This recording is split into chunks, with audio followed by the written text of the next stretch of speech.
someone had legally purchased through auction one of those storage units. And shortly after they inspected that unit, they realized there were illicit drugs inside. 4:47 a.m.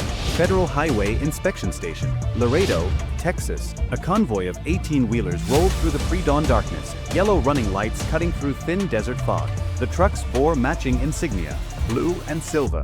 American Continental Logistics, one of the nation's most trusted freight carriers. The lead driver handed his documents to the checkpoint officer. Electronic logbook, customs clearance stamps, temperature-controlled cargo manifests showing frozen produce from approved Mexican suppliers. Everything was perfect, except it wasn't. When Department of Homeland Security agents opened the third trailer, the metallic smell hit them immediately. Not produce, not refrigerant, fentanyl. 2.1 million fentanyl pills hidden inside false walls behind pallets of frozen peppers. Cocaine packed in vacuum-sealed bags disguised as ice packs. Methamphetamine crystals embedded in fake cooling units. One truck, $47 million in poison. But this wasn't one truck. This was the beginning of the largest trucking company infiltration ever uncovered on American soil. A $1.9 billion drug superhighway operated by the CJNG cartel, protected by corrupt officials at the highest levels of state government. If you want to understand how deep this goes, tap like so more people see this story. Let me show you how a Mexican cartel didn't just bribe a few drivers. They bought an entire American trucking empire,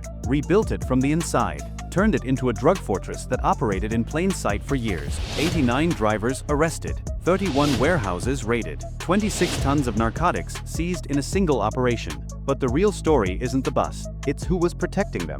American Continental Logistics wasn't a small operation. 512 trucks rolling across America daily. Facilities stretching from the Texas border to distribution hubs in Chicago, Atlanta, Phoenix, and Los Angeles. They transported agricultural products, auto parts, consumer electronics. Fortune 500 companies trusted them. Government contracts filled their books. Military supply chains depended on their reliability. Spotless reputation. Zero violations. Industry awards displayed in their corporate headquarters. That reputation wasn't accidental. It was engineered. When FBI agents analyzed the data from that Laredo checkpoint, they expected to find an isolated case. One corrupt driver. Maybe a small crew exploiting security gaps. The evidence told a different story. 89 out of approximately 500 full-time long-haul drivers were actively trafficking narcotics across state lines. That's not corruption. That's organizational capture. The warehouses were worse. 31 facilities across 16 states functioned as transfer stations for the CJNG cartel. By day, they processed legitimate freight, forklifts moving pallets, workers scanning inventory, trucks cycling through loading docks. By night, they became consolidation points for the deadliest drug operation ever to penetrate American infrastructure. Cocaine from Colombian labs processed through Mexican cartels. Methamphetamine manufactured in super labs across Sinaloa and Jalisco. Fentanyl synthesized from Chinese precursors and pressed into pills that looked like legitimate pharmaceutical. All of it blended seamlessly with legal cargo. Millions of tons of freight moved through these facilities annually. The drugs disappeared into the noise. Comment exposed if you're ready to see who was really behind this. The CJNG cartel orchestrated everything. But they didn't do it alone. Their American partner wasn't a street gang leader, wasn't a border smuggler, wasn't a mid-level trafficker looking to expand. Their partner was Governor Raymond Castellano of Texas, a man who had built his political career on border security, who had stood at podiums promising to protect American families from cartel violence, who had deployed National Guard units with cameras rolling and flags waving, all while secretly transforming his state into the CJNG's most secure distribution hub in North America. FBI cyber forensic specialists discovered his involvement 3 months into the investigation. Encrypted communications linked Governor Castellano to the cartel's logistics coordinator. His digital authorization signature appeared on shell company documents used to purchase American Continental Logistics. His personal accounts received $23 million in disguised payments over 4 years. This wasn't corruption in the traditional sense. This was command-level collusion. Governor Castellano hadn't been bribed to look the other way. He had actively restructured state law enforcement priorities to create safe corridors for cartel convoy. He had appointed allies to critical positions. He had weaponized his authority to protect a criminal empire. Texas hadn't been infiltrated, it had been redesigned, and the operation was about to expand. 4:32 a.m. San Antonio, Texas. Fog hung low over the industrial district. Sodium lights cast orange halos through the mist. Streets empty. Warehouses dark. Then the darkness shattered. FBI tactical teams moved through the pre-dawn silence. Black tactical gear, night vision activated, weapons ready. They advanced in coordinated formations toward a warehouse bearing the American Continental Logistics logo. Simultaneously, DEA strike teams breached a distribution center 14 miles away. ICE agents hit a human trafficking transit house connected to the same network. SWAT units raided a cartel-controlled bar where payments were coordinated. DHS teams descended on a suspected drug superlab hidden beneath an agricultural processing facility. The breach was violent and precise. Flashbangs detonated. Doors splintered. Agents flooded through entry points shouting commands. Suspects scrambled. Some tried to run with duffel bags. Others reached for weapons and reconsidered when they saw the numbers against them. The seizures that night were staggering. 4.7 tons of cocaine. Street value exceeding $280 million. 2.1 million fentanyl pills. Enough to kill half the population of Texas. 890 kilograms of methamphetamine. $12.3 million in cash bundled in vacuum-sealed bags. But the most important discovery wasn't drugs or money. It was a steel-reinforced safe room hidden behind a false wall in the main warehouse. Inside that room, agents found encrypted servers, hard drives containing financial records, ledgers written in code, communications equipment linked to cartel leadership in Guadalajara, and one file that changed everything: Project Serpiente, the cartel's master plan for turning Texas into a permanent narco state. 3:17 p.m. FBI Cyber Forensics Lab, Dallas Field Office. Analysts worked through the afternoon, cracking encryption layers that would have stopped most intelligence agencies. The servers seized in San Antonio contained 4.7 terabytes of data, financial records, communications logs, operational plans. When they finally broke through the primary encryption, the network diagram that appeared on their screens made senior investigators go silent. Project Serpiente wasn't a drug trafficking operation. It was a systematic takeover of Texas state government and critical infrastructure. The diagram showed connections radiating outward from Governor Raymond Castellano, shell companies registered in Wyoming and Delaware, offshore accounts in the Cayman Islands and Panama, ghost corporations with addresses in Luxembourg and Cyprus. Money flowed through 17 different financial pathways before reaching cartel accounts in Mexico. But the shell companies weren't just laundering drug profit. They were acquiring legitimate businesses: trucking firms, agricultural suppliers, food processing plants, construction companies, real estate holdings. The CJ&G wasn't just moving drugs through Texas. They were building an economic empire that would sustain their operations for generations. State contracts flowed to cartel-connected companies. Inspection schedules were adjusted to create windows for drug convoys. Border Patrol assignments were manipulated to leave specific crossing points understaffed during key transit periods. Governor Castellano's digital fingerprint appeared on authorization documents for every major decision. He had turned the machinery of state government into a cartel logistics operation. One analyst spoke what everyone was thinking: this is not corruption. This is treason. The investigation had started as a drug bust. It had become a matter of national security. And what investigators found next was worse. The files revealed something federal agents hadn't anticipated. Governor Castellano wasn't working alone within government. 47 law enforcement officers across Texas had been compromised. Border Patrol agents, state troopers, local police commanders, sheriff's deputy. Each received monthly payments ranging from $5,000 to $40,000 depending on their position and usefulness. Their roles varied. Some provided advance warning of federal operations. Others manipulated patrol schedules to create gaps in coverage. Some falsified reports. Others actively escorted cartel convoys through checkpoints. The corruption extended into the judiciary. 3 state judges had received payments totaling $1.2 million over 3 years. Their role: dismiss cases against cartel associates, reduce sentences, grant bail to trafficking suspects who promptly disappeared across the border. FBI agents found communications showing how the system worked. A cartel convoy would be scheduled for a specific route and time. Compromised officers would ensure that route remained clear. If a shipment was accidentally intercepted by honest officers, the case would be assigned to a compromised judge who would find procedural reasons to dismiss charges or suppress evidence. The system was elegant in its corruption. Honest law enforcement never saw the full picture. They made arrests that went nowhere, filed reports that disappeared, watched suspects walk free, and assumed the courts were overwhelmed or incompetent. They never knew they were fighting a system designed to defeat them. Internal affairs investigators found one email that crystallized the betrayal. A state police captain wrote to a cartel contact: "Your shipment passed through checkpoint 7 at 0342.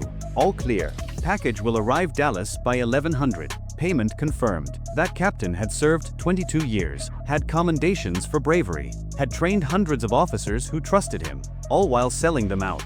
Comment betrayed if this level of corruption shocks you. 5 a.m. Federal Coordination Center, Houston, Texas. The operation moved into its second phase. A massive digital display covered an entire wall. Red markers pulsed across a map of Texas, New Mexico, Arizona, and California. Each marker represented a target connected to Project Serpiente. Warehouses, shell company offices, homes of compromised officials, cartel safe houses, hidden tunnel entrances, human trafficking transit points. The scale was unprecedented. Operation Desert Thunder would deploy over 1,400 federal agents across 4 states. FBI, DEA, ICE, ATF, DHS, U.S. Marshals, Customs and Border Protection.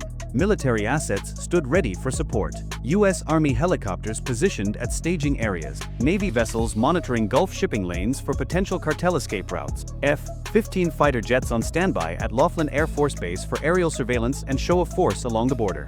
The coordination had taken 8 months to plan. Every raid synchronized to the second. Every arrest warrant prepared. Every bank account identified for immediate freeze. Every asset marked for seizure. At 5 a.m., the strike commander gave the order. Execute. The raids unfolded across 4 states simultaneously. In El Paso, tactical teams breached a drug superlab hidden beneath a tortilla factory. The facility had been producing 500 kilograms of methamphetamine weekly. Chemical equipment worth $3 million was seized. 14 cartel chemists were arrested before they could destroy evidence. In Phoenix, agents raided a luxury estate in Paradise Valley belonging to a shell company traced to Governor Castellano's network.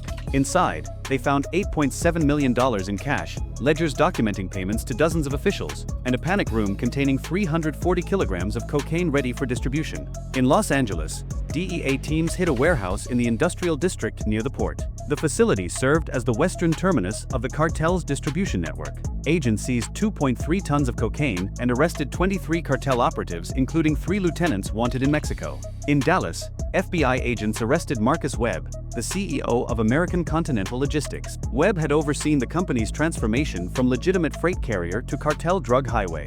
He claimed ignorance. The evidence showed otherwise. In Austin, Governor Raymond Castellano was arrested at his residence at 5:17 a.m. He was still in his pajamas when federal agents placed him in handcuffs. His wife screamed. His children watched from the stairs. The man who had built his career promising to protect Texas from cartels was led away in front of news cameras that had been tipped off minutes before. The footage would dominate news cycles for weeks, but the operation wasn't finished. If this level of coordination shocks you, hit like now. The arrests of compromised law enforcement officers happened throughout the morning. 47 officers across Texas and border regions were taken into custody. Some at their homes, some at their duty station, some during traffic stops orchestrated by federal agents. The reactions varied. Some went quietly.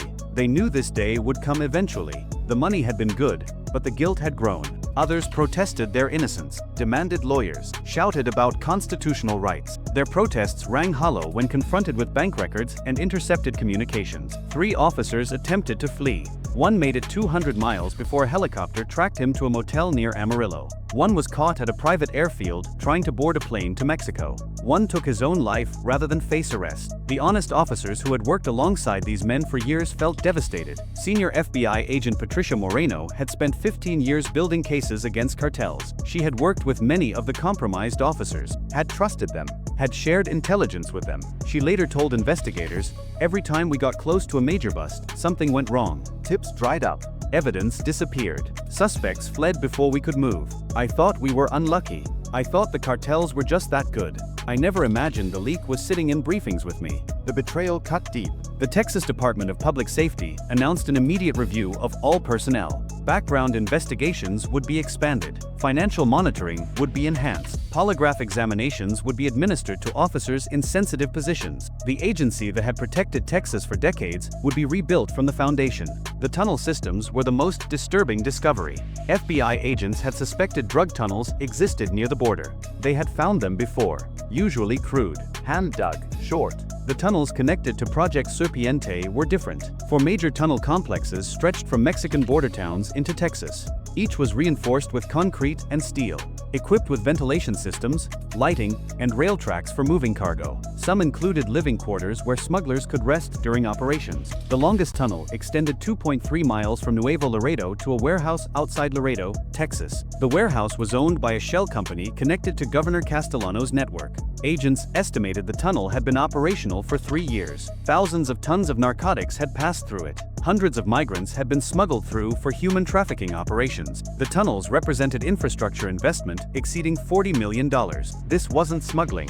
This was industrial-scale drug transportation built to last for decades. Engineers who examined the tunnels marveled at their construction quality, professional work, proper drainage, structural integrity that would withstand years of use. The CJNG had built permanent underground highways into the United States, and they had done it with the protection of a sitting American governor. Comment tunnels if you didn't know operations this sophisticated existed beneath American soil. The human trafficking component emerged as investigators analyzed seized communications. The cartel's network didn't just move drugs, it moved people. Migrants desperate to reach the United States paid between $8,000 and $15,000 for passage. The cartel controlled the routes, controlled the timing, controlled who lived and who died. Those who couldn't pay the full amount were given a choice: work off the debt.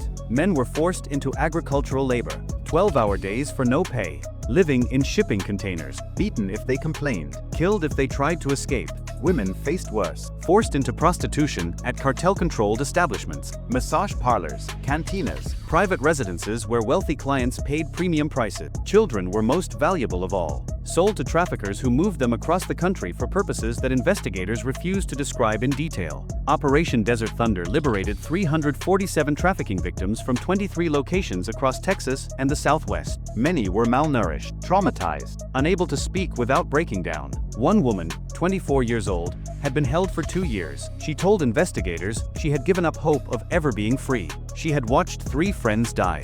She had stopped believing anyone would come for them. When agents breached the building where she was held, she thought they were cartel enforcers coming to move them again. When she realized they were law enforcement, she collapsed. That moment was repeated across dozens of raids. People who had lost all hope suddenly free. The human cost of what Governor Castellano had protected was incalculable. The financial investigation continued for months after the initial raids. FBI forensic accountants traced $1.9 billion in drug profits through the cartel's network. The money flowed through 73 shell companies across 14 countries. Bank accounts in Switzerland, Singapore, Dubai, and Luxembourg held hundreds of millions in laundered funds. Governor Castellano's personal take exceeded $23 million over 4 years. The money was disguised as consulting fees, real estate investments, and political contributions from legitimate appearing donors. His wife's jewelry collection alone was worth $4.7 million. His children attended private schools costing $50,000 per year each. His vacation homes included properties in Aspen, Key West, and Costa Rica, all while he publicly portrayed himself as a dedicated public servant. The 47 compromised law enforcement officers had received payments totaling $8.9 million.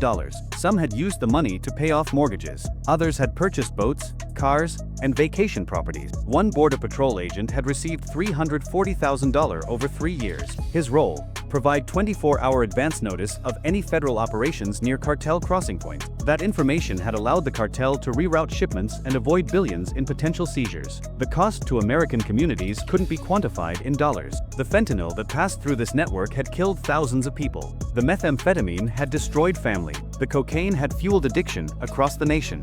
And one man had enabled it all for personal profit. Type greed if you believe these people deserve the harshest punishment. The prosecution phase moved swiftly. Federal prosecutors filed charges against Governor Raymond Castellano: racketeering, drug trafficking conspiracy, money laundering, Public corruption, human trafficking. The evidence was overwhelming. His own communications, his own financial records, his own digital signatures on cartel documents. His lawyers attempted to negotiate a plea deal. Prosecutors refused. Governor Castellano was tried in federal court in Houston. The trial lasted 6 weeks. The jury deliberated for 4 hours. Guilty on all counts. He was sentenced to life in federal prison without possibility of parole. The 47 compromised law enforcement officers faced individual prosecutions. 31 accepted plea deals with sentences ranging from 10 to 25 years. 16 went to trial. All were convicted.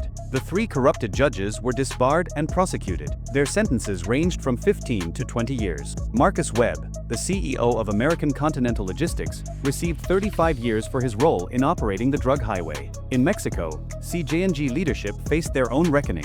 2 cartel lieutenants were extradited to the United States and convicted. The cartel's logistics coordinator was killed in a shootout with Mexican Marines 3 months after Operation Desert Thunder. But the cartel itself survived. Organizations this large don't die from a single blow. The aftermath reshaped American law enforcement. Congress held hearings that lasted for months. Testimony from FBI directors, DEA administrators, Homeland Security officials, survivors of human trafficking. New legislation passed with bipartisan support. Enhanced financial monitoring for political figures. Expanded oversight of corporate acquisitions in critical infrastructure. Stricter disclosure requirements for shell companies. Increased funding for border security technology and personnel. The trucking industry implemented new security protocols. Background checks expanded. Financial monitoring enhanced. Cargo inspection technology upgraded. Insurance companies raised premiums across the sector. Some smaller carriers couldn't absorb the costs and closed. The economic disruption lasted months, but the alternative would have been worse. If this network had continued operating,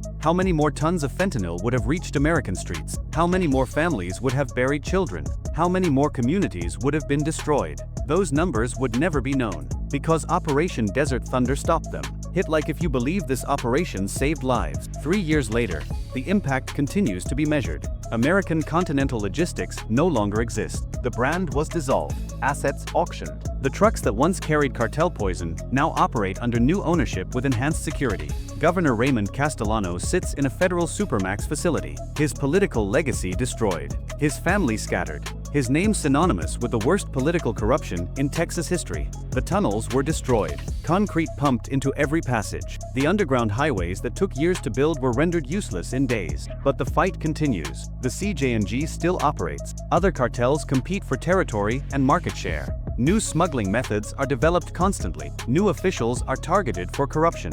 The war on drugs didn't end with Operation Desert Thunder. It evolved. And the question remains, how many other networks exist that haven't been discovered yet? How many other officials are on cartel payrolls? How many other legitimate companies have been infiltrated? The only defense is vigilance, awareness, investigation, prosecution, and the courage to follow the evidence wherever it leads, even when it leads to the most powerful office in a state. Power doesn't always need violence. Sometimes it only needs silence. The CJ&G didn't conquer Texas through shootouts and explosions. They conquered it through wire transfers and political donations, through shell companies and encrypted communications, through a governor who valued money more than the people he swore to protect. The drugs that flowed through Project Serpiente killed thousands of Americans. Fentanyl overdoses, meth addiction, cocaine-fueled destruction.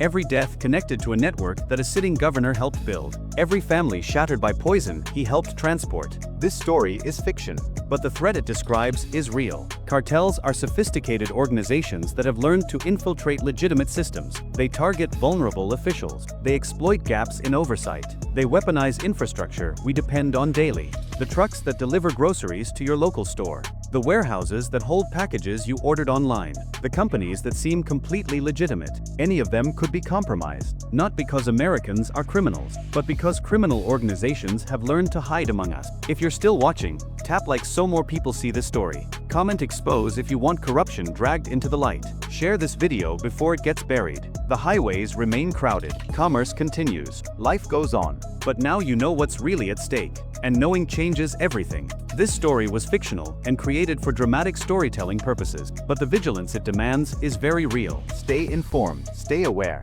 See you in the next story.